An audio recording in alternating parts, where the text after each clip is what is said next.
Hey man, what actually shifts the dynamic isn't silence itself, it's what silence represents. The moment you stop overextending, stop reacting, stop orbiting someone else's emotional gravity, the entire structure of the interaction changes. You're no longer feeding a system that quietly depended on your attention to stay alive, and when that system loses fuel, things surface that were hidden before: uncertainty, curiosity, and sometimes regret. Most men don't realize how much power they hand over simply by being constantly available. Every quick reply, every check-in, every reassurance teaches the other person something subtle but dangerous: you're always there. And when presence becomes guaranteed, value fades into the background. The shift happens the moment that guarantee disappears. Not dramatically, not aggressively, but calmly. Distance works because it interrupts emotional autopilot. When interaction is constant, there's no space for reflection. Feelings don't deepen, they flatten. But the moment engagement slows, the mind starts filling gaps, questions appear, thoughts loop, and suddenly, what was once taken for granted becomes noticeable by its absence. This isn't about being cold or punishing, it's about refusing to overfunction in a connection that isn't balanced. Many men unknowingly regulate someone else's emotions, soothing anxiety, stabilizing moods, maintaining momentum. When that regulation stops, the imbalance becomes visible, and visibility changes everything. What really causes discomfort isn't the lack of messages, it's the loss of emotional certainty. Certainty is safety. Certainty is control. When certainty dissolves, emotions wake up. The dynamic shifts from passive comfort to active awareness, and awareness forces reevaluation. Words rarely create this effect. Conversations invite defense, explanations, and negotiation. Space does none of that. Space simply exists, and in that space, narratives either strengthen or collapse. There's no arguing with absence. It either matters or it doesn't. Another thing most men miss is how this shift recenters them internally. You stop monitoring reactions, you stop timing responses, you stop bending behavior toward outcomes. Your focus returns to your own rhythm, your work, your discipline, your direction, and that internal realignment is felt, even if it's never spoken about. Attraction doesn't grow through pressure, it grows through polarity. When one person stops leaning forward, gravity does its work. Not always in the way you expect, but always in a way that reveals truth. Either interest steps forward, or it dissolves. Both outcomes save you time. This approach only works when it's real. If you withdraw but stay emotionally hooked, checking, hoping, waiting, you're still giving energy away. Clean distance has no agenda. It's not a move, it's a decision to stop investing where alignment is unclear. And here's the part most men don't want to hear. The real win isn't whether she comes back. The real win is that you stop abandoning yourself. You stop chasing clarity from confusion. You stop trading self-respect for attention. From that place, whatever happens next happens on your terms. What truly shifts when you step back is not her behavior first, but your internal posture. You stop waking up with that low-grade tension in your chest, the quiet anxiety that comes from waiting, interpreting, and hoping. Your mind begins to clear because it's no longer occupied with managing someone else's emotional temperature. And in that mental clarity, something dangerous happens. You remember who you were before you started over-investing. You remember your pace, your standards, your natural rhythm. That memory alone restores authority, not outward authority, but internal command. And people sense internal command instinctively, even if they can't explain why they suddenly feel the shift. There is a psychological discomfort that arises when emotional access is reduced, and it has nothing to do with cruelty or punishment. It comes from the sudden loss of predictability. Predictability creates comfort. Comfort breeds complacency. When predictability disappears, the nervous system wakes up. Thoughts that were previously suppressed come rushing in. Doubt replaces assumption. Curiosity replaces certainty. And that inner turbulence is often misinterpreted as missing someone, when in reality, it's the shock of losing emotional control over a dynamic that once felt safe. Most men don't realize how often they unintentionally carry the emotional weight of a connection. They initiate, they repair, they reassure, they keep things moving forward, even when the other person is passive. Over time, that effort becomes invisible, until it stops. The moment it stops, the imbalance is exposed. The silence doesn't create distance, it reveals how much distance was already there, hidden under your constant effort. And once revealed, there is no going back to ignorance. This is where the illusion of connection either solidifies into something real or collapses entirely. Without your presence smoothing over uncertainty, she is forced to confront what she actually feels, without guidance, without reinforcement, without emotional scaffolding. If interest exists, it rises naturally. If it doesn't, it fades quickly. Either way, truth accelerates. And accelerated truth is a gift, even when it hurts. What most people call losing attraction is often just the exposure of convenience. Convenience thrives on availability. Desire thrives on autonomy. When you reclaim autonomy, not theatrically, not aggressively, but quietly, you shift how you're experienced. You're no longer a resource to be tapped on demand. You're a presence that must be chosen. That distinction changes everything. This distance also retrains your emotional reflexes. You stop reaching for your phone during moments of boredom or insecurity. You stop seeking relief through responses. Your nervous system learns that discomfort does not equal danger. And that lesson compounds. Confidence begins to stabilize, not because things are going well, but because you're no longer dependent on outcomes to feel grounded. There is also a deep honesty that emerges in this space. You begin to notice what you are tolerating simply to stay connected. Delayed replies, mixed signals, half effort disguised as depth. Once the noise fades, those patterns become obvious, and clarity once seen cannot be unseen. You either accept it or you walk away cleanly. At this stage, the dynamic is no longer about influence or reaction, it's about alignment. You're not waiting to be chosen, you're observing whether alignment exists at all. That internal shift from seeking approval to assessing fit is what changes the entire game. You are no longer auditioning for a role in someone else's life, you're deciding who is allowed into yours. Many men fear this moment because it feels like standing at the edge of loss, but what they don't realize is that loss already happened the moment they began shrinking to maintain connection. What this moment offers is recovery. Recovery of dignity, recovery of self-trust, recovery of peace. And those recoveries matter far more than preserving a dynamic that required self-erasure to survive. By the time you reach this place, the outcome becomes almost irrelevant. If she steps forward, it's from genuine desire, not because you chased or persuaded. If she disappears, it confirms what you felt all along. Either way, you're no longer confused. Confusion was the true cost, and the moment confusion leaves, power returns, not over her, but over your own life. What happens next is something most men never anticipate. The emotional fog lifts. Not suddenly, not dramatically, but gradually, like waking up from a dream you didn't realize you were trapped inside. You start seeing the situation as it actually was, not as you hoped it would become. You notice how much of the connection relied on your effort, your patience, your willingness to overlook discomfort, and instead of feeling angry about it, you feel clear in a way that's calm, steady, and irreversible. That clarity is dangerous, not to her, but to old versions of you that survived on hope instead of truth. This is also where attachment quietly loosens its grip. You're no longer emotionally rehearsing conversations in your head.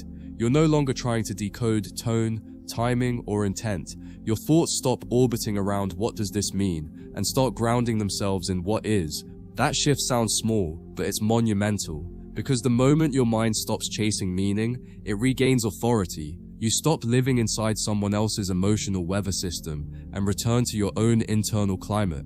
Something else becomes obvious in this space: how much emotional labor you are performing without being asked. You are holding space, you are being patient, you are regulating moods that weren't yours to regulate. And the moment you step away from that role, the silence exposes who was actually carrying the weight, not in a blaming way, but in a revealing one. And revelation is uncomfortable for anyone who benefited from imbalance. This is why distance often feels louder than confrontation. Confrontation still keeps you engaged. It still centers the dynamic around her reactions, but space removes you entirely from the equation. There's no energy to push against, no emotion to redirect, just absence where effort used to live. And absence forces accountability without a single accusation being spoken. You also begin to notice how rare it feels to be unbothered, to go hours then days without checking your phone for a reaction that may never come, to feel okay without emotional confirmation. That okayness is unfamiliar at first, almost unsettling, but soon it becomes addictive, because peace once experienced makes emotional chaos feel unbearably expensive. At this stage, desire stops being something you try to generate. You're no longer asking how to be more interesting, more engaging, more impressive. You're asking a far more powerful question. Does this align with the man I'm becoming? That question alone filters out dynamics that once drained you. And when you stop contorting yourself to maintain attraction, you become attractive by default, grounded, selective, and self-directed. There's a quiet maturity that forms here. You stop needing emotional certainty before taking action. You stop needing reassurance before standing firm. You learn that discomfort doesn't require immediate relief. It requires patience. And patience builds strength. Strength builds confidence. Confidence changes everything. This is where many men finally understand something that used to confuse them. Attraction is not sustained by effort. It's sustained by polarity. Polarity disappears when you overextend. It returns when you reclaim your center. And reclaiming your center doesn't require strategy. It requires restraint. Restraint in speech, restraint in availability, restraint in emotional investment. By now, even if she reaches out, the dynamic has shifted permanently. You're not rushing. You're not over-eager. You're present, but not leaning. And that difference is felt immediately. The interaction feels lighter, cleaner, less charged. And if it still feels draining, you recognize that instantly. No confusion, no second guessing. This is the real transformation. Not that someone might want you more, but that you need them less. And needlessness isn't emptiness, it's fullness, full of direction, full of self-trust, full of peace. From this place, you don't cling to outcomes, you allow them, and allowing outcomes without fear is where real power begins. At this point, something fundamental changes in how you relate to people, not just her. You stop chasing emotional certainty from the outside world. You stop needing someone else's response to confirm your direction. That shift is subtle, but it rewires your behavior at a core level. You're no longer operating from fear of loss. You're operating from confidence in self. And confidence in self doesn't ask questions, it makes decisions. That's why your presence starts to feel heavier, calmer, more deliberate. Not because you're trying to project strength, but because you're no longer leaking it. What many men don't understand is that emotional availability without boundaries eventually becomes emotional invisibility. When you give everything freely, nothing feels earned. When you're always accessible, nothing feels intentional. Distance restores intention. It turns your presence into something that must be chosen rather than assumed, and being chosen carries a very different psychological weight than being accommodated. There is also a reckoning that happens internally, one that's uncomfortable but necessary. You begin to see how often you ignored your own instincts just to maintain connection, how many times you felt something was off but stayed quiet, how often you compromised clarity for comfort. That realization doesn't make you bitter, it makes you honest. Honest with yourself first. And honesty with self is the foundation of every strong boundary that follows. This is why space feels so powerful. It removes the emotional fog that hope creates. Hope can be intoxicating, but it can also be blinding. When hope fades, vision sharpens. You stop imagining future versions of someone and start dealing with who they are right now. That shift alone saves years of emotional waste. You also notice how quickly peace returns when you stop forcing alignment. Your body relaxes, your thoughts slow down, your energy stabilizes. You're no longer riding emotional highs and lows dictated by someone else's behavior. And once your nervous system experiences that level of calm, it recognizes emotional chaos immediately and rejects it without hesitation. This is where attraction stops being something you think about and starts being something you embody. You're not performing interest or withholding attention. You're simply living in alignment with your values. That alignment radiates outward. People feel it in how you speak, how you pause, how you move. And that presence cannot be faked or replicated through tactics. Another quiet realization settles in. Real interest doesn't require persuasion. You shouldn't have to convince someone to show up, to care, or to be consistent. When interest is genuine, effort flows naturally. When it isn't, no amount of communication can manufacture it. Silence teaches this lesson better than any explanation ever could. At this stage, you no longer interpret outcomes as validation or rejection. They're simply information. Someone steps forward, information. Someone fades away, information. Neither defines you, both guide you. That neutrality toward outcomes is what finally frees you from emotional attachment to results. Information both guide you, words. Malsammotion feinwation varsam communicating, but dusmation batni love more. You begin to understand that the goal was never to be missed. It was to stop being taken for granted. And the only way to stop being taken for granted is to stop giving access without alignment. That doesn't make you distant, it makes you deliberate. Deliberate men don't beg to be valued, they allow others to demonstrate it. By now the pattern is clear. Stepping back works not because it manipulates emotion, but because it restores truth. It strips away illusion, convenience, and emotional dependency. What remains is either real connection or clean separation, and both are infinitely better than staying stuck in confusion, overextension, and quiet self-betrayal.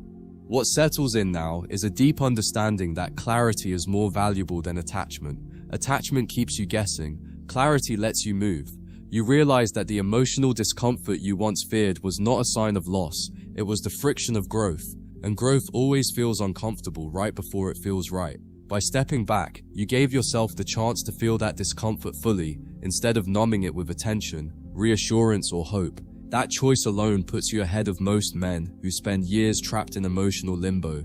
You also begin to recognize how rarely people are forced to confront the consequences of their emotional behavior. When someone knows you'll always be there, no matter how inconsistent, distant, or confusing they become, there is no incentive to self-reflect. Your withdrawal removes that safety net, not out of spite, but out of self-respect. And without that net, patterns reveal themselves quickly. Either responsibility emerges or indifference does. Both answers are honest. This is where your standards stop being theoretical and start being lived. You no longer say, "I value consistency," while tolerating unpredictability. You no longer say, "I want effort," while doing all the reaching. Your actions finally match your values, and when actions and values align, something powerful happens internally. You stop second-guessing yourself.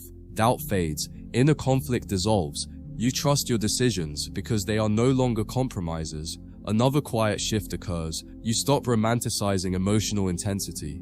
You see now that intensity without stability is just nervous system chaos. The highs felt good because they distracted you from the lows. But real connection doesn't require emotional spikes to feel alive. It feels calm, safe, grounded. And once you taste that calm, you can't pretend chaos is love anymore.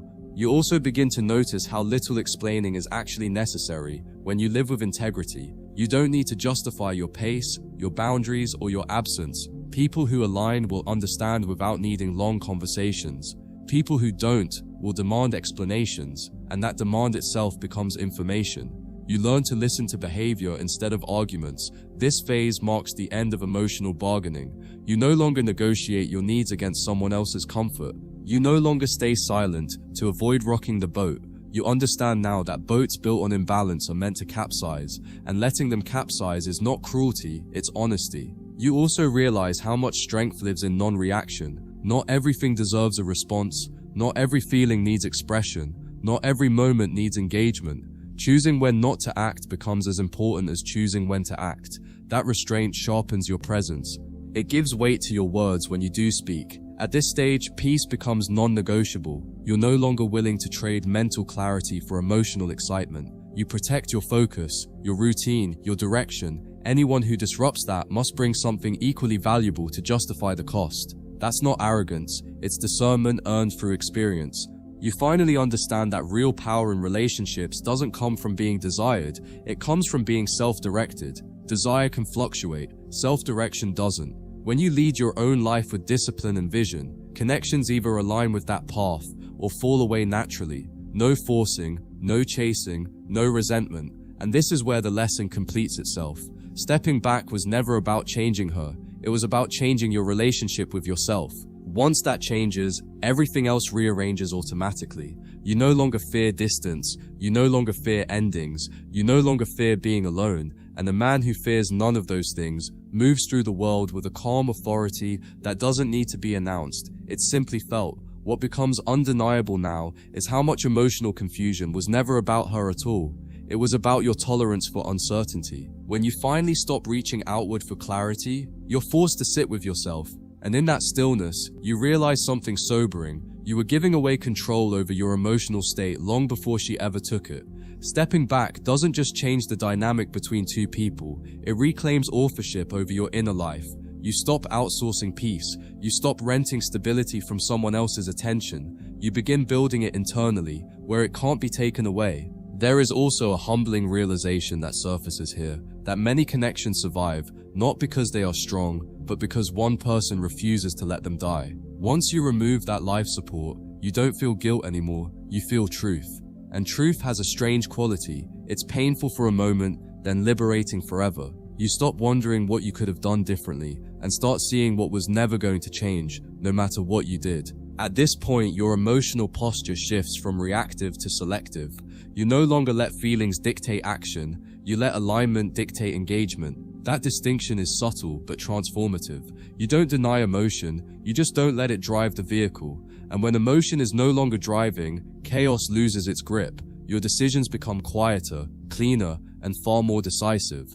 This is also where you learn the real meaning of detachment. Detachment isn't indifference, it's clarity without desperation, it's caring without clinging, it's the ability to value someone without losing yourself in the process. And once you embody that, you're no longer vulnerable to emotional manipulation, because manipulation requires need. When need disappears, leverage disappears with it. Another unexpected shift occurs. You become less impressed by words and more attuned to patterns. Promises stop carrying weight. Apologies without change stop feeling persuasive. You start watching behavior over time, not moments of intensity. That long view perspective protects you from emotional spikes that once pulled you off course. You also notice how much lighter your mind feels when you're not constantly interpreting signals. No more decoding messages, no more reading between lines, no more guessing intentions. Silence stripped all of that away, and in doing so, gave you back hours of mental energy you didn't realize you were losing every day. From this place, relationships stop being something you try to maintain and start being something that either flows or doesn't. You understand now that anything requiring constant effort just to exist is already unstable. Stability doesn't announce itself, it feels obvious, calm, grounded, sustainable. You also realize how rare it is to meet people who are comfortable with emotional independence. Many are drawn to closeness but threatened by autonomy. When you no longer abandon yourself for connection, that contrast becomes clear. Some step forward into maturity, others retreat into comfort. Neither outcome surprises you anymore. This stage marks the end of self-abandonment disguised as patience. You're no longer waiting to see how things go. While quietly eroding your standards, you act when something doesn't align. Not aggressively, not dramatically, simply decisively, and decisiveness brings peace faster than hope ever did. By now you understand the deepest truth beneath all of this. Stepping back always works because it restores order.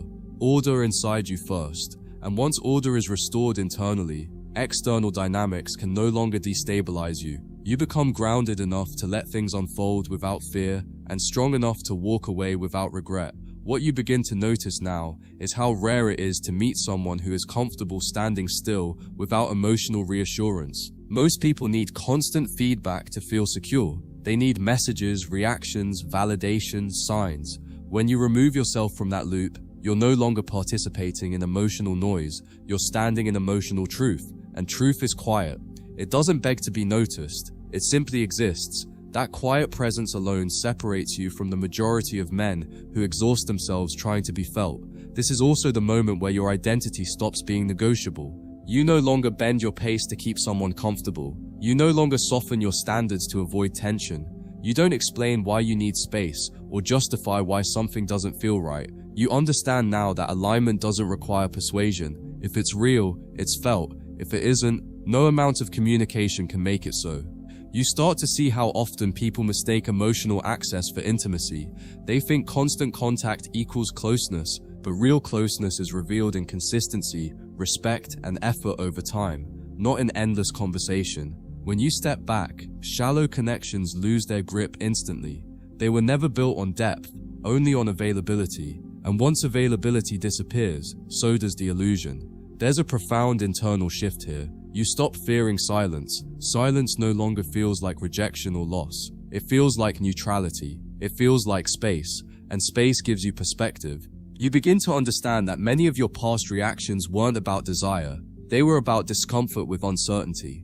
Once uncertainty no longer threatens you, reaction becomes unnecessary. At this stage, emotional discipline replaces emotional intensity. You don't need highs to feel alive. You don't need reassurance to feel steady. Your sense of self becomes rooted, not reactive, and that rootedness creates a kind of gravity that doesn't chase, it attracts naturally. You also recognize how often emotional chaos disguises itself as passion. Loud feelings, dramatic swings, constant tension, none of it is depth, it's dysregulation. And once your nervous system learns what calm feels like, chaos becomes instantly unattractive, not because you're above it, but because you've outgrown it.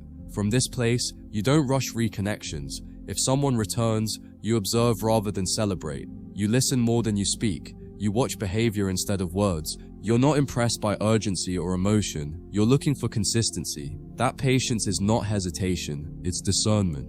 You also stop needing closure from others. Closure happens internally when you accept reality instead of resisting it. You don't need explanations that won't satisfy you anyway. You don't need final conversations to validate your decision. Once clarity arrives, action follows naturally. This is where your emotional life becomes clean. No loose ends pulling at you, no unresolved attachments draining energy, no unfinished stories replaying in your head.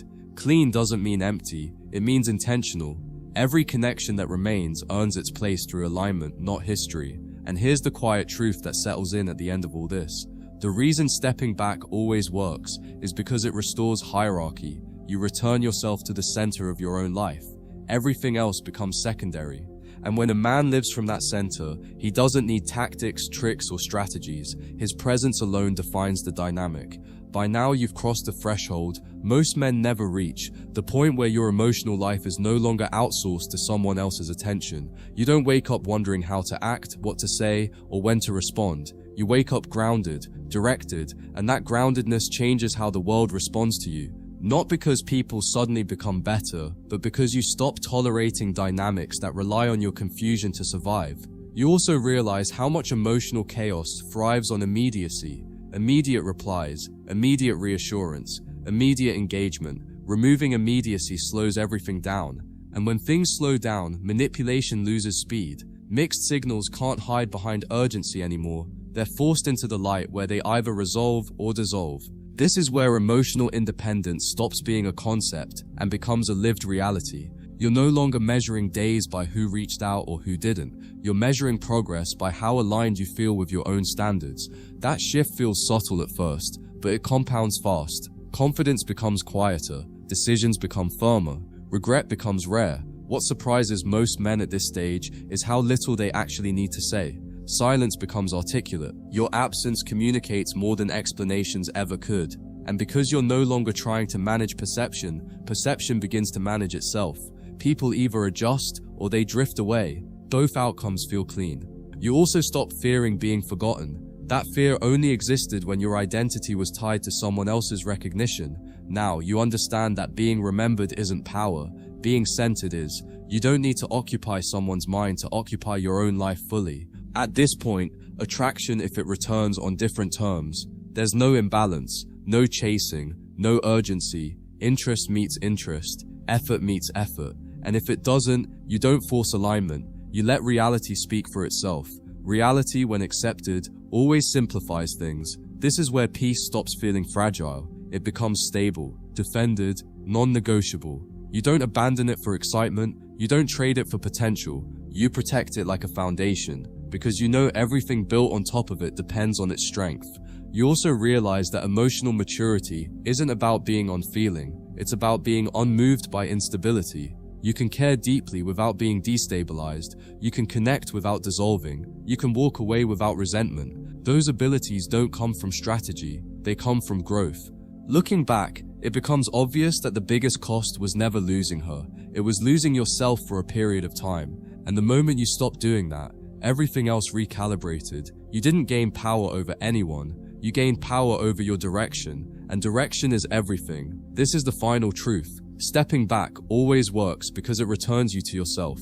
From that place, you don't beg for clarity, you live in it. You don't chase connection, you allow it. You don't fear distance, you respect it. And a man who lives from that center doesn't just change relationships, he changes his entire life. At this stage, you no longer question whether pulling back was the right move, because the internal results are undeniable. Your thoughts are quieter, your emotions are steadier, your decisions feel cleaner. You're no longer split between what you feel and what you know. You act from alignment. That alignment becomes your anchor. and once anchored, you're no longer dragged by emotional currents that once felt irresistible. You begin to understand that most relational suffering doesn't come from loss, it comes from resistance to truth, resistance to seeing what's actually happening, resistance to accepting misalignment, resistance to letting go of hope when hope is no longer supported by reality. Distance dissolves that resistance, it forces truth into the open, where it can no longer be negotiated away. This is where emotional honesty becomes effortless. You're no longer pretending you're okay with things that quietly drain you. You're no longer tolerating ambiguity in the name of patience. You don't dramatize your needs, but you don't betray them either. You simply move according to what preserves your inner stability. What most men never realize is that attraction fades fastest when you abandon yourself to keep it alive. You can't be respected while erasing your own boundaries. You can't be desired while signaling that you'll accept anything just to stay connected. The moment you stop doing that, the dynamic recalibrates or ends. Both are honest outcomes. You also notice how much emotional maturity reveals itself when you don't rush repair. Not every tension needs fixing. Not every silence needs breaking. Sometimes the healthiest move is to let things breathe. Breathing room exposes intentions better than confrontation ever could. At this point, emotional control is no longer something you force, it's something you embody. You don't suppress feelings, you regulate them. You don't deny attachment, you manage it. And because you're no longer ruled by impulse, you move with a quiet authority that doesn't demand recognition. You start to see how rare it is to meet someone who doesn't panic in emotional stillness, someone who doesn't confuse space with abandonment, someone who doesn't interpret calm as indifference, and that realization reshapes what you seek going forward. You no longer chase intensity, you value emotional maturity. This is also where your tolerance for excuses evaporates, not because you've become harsh, but because you've become clear. You understand that effort doesn't need justification, interest doesn't need explanation, consistency doesn't need reminders. When those things are missing, you don't argue, you adjust. By now, your sense of self is no longer tied to outcome. Whether someone stays or leaves doesn't define you, it informs you. That distinction is powerful. It frees you from emotional bargaining and returns you to grounded decision-making. You also recognize that emotional distance wasn't the risk. You staying in misalignment was. You were never afraid of being alone. You were afraid of facing the truth. And once you faced it, the fear dissolved. This is the quiet confidence that follows clarity. You're not rushing into new connections. You're not guarding yourself behind walls either. You're simply selective, present, observant, and that selectivity ensures that what enters your life adds to it rather than drains it.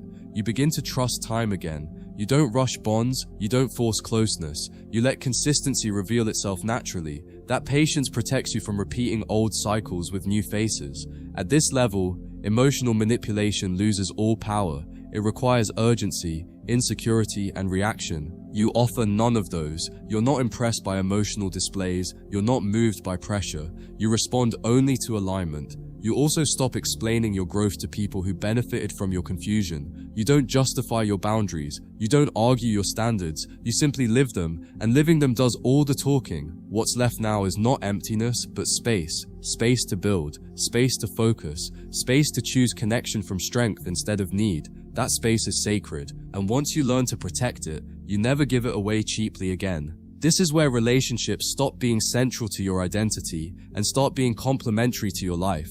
You don't need them to feel whole, but you welcome them when they align. That balance is what most people search for, but rarely achieve. Looking back, you realize that the greatest lesson wasn't about attraction, it was about self-respect. You didn't lose anyone by stepping back. You lost illusion, and illusion was the heaviest weight you were carrying. You now understand that emotional power isn't loud. It doesn't threaten. It doesn't chase. It doesn't explain itself endlessly. It stands firm and lets reality respond. From this place, you don't fear distance, endings, or silence. You respect them. You use them as tools for clarity rather than sources of anxiety, and that changes how you move through every connection you touch. This is why stepping back always works, because even if nothing else survives the space, you do stronger, clearer, more grounded than before, and a man who has returned fully to himself never truly loses again.